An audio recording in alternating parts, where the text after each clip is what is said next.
గొల్యాతు ఆకారాన్ని దావీదు చూసినప్పుడు ఆయన చింత చేసేవాడైతే వాని ఆకారాన్ని చూసి చింతతోనే చచ్చిపోయే ప్రమాదం.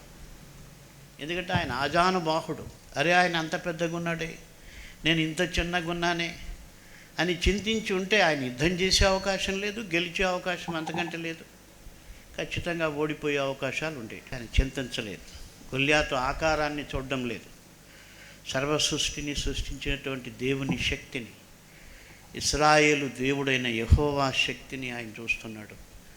కాబట్టి ఆయనకు అసలు ఆ తలంపే రాలేదు. ఆశ్చర్యం కదా, కనీసం రావాలి కదా, ఏంటి ఆయన అంత పొడవు ఉన్నాడు, ఆ థాట్ కూడా ఆయనకు రాలే. ఎందుకంటే ఆయన దాన్ని చూడడంలే. నిజమే, ఎత్తే పొడవే. కాబట్టి ఆయన వర్ణిస్తున్నప్పుడు మనం చూస్తే ఆయన ఎన్ని మూరలు ఎత్తున్నాడు.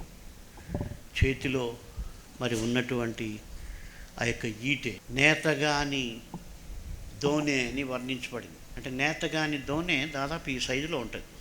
అంత ఉన్నప్పటికీ వాటిని ఆయన చూడకుండా అసలు చూడలేదు. కాబట్టి మన జీవితంలో ఉన్న సమస్యల్ని, ఇరుకుల్ని, ఇబ్బందుల్ని మనం అసలు చూడక్కర్లే. దేవుడు సహాయం చేస్తేనే మనం బయటపడతాం.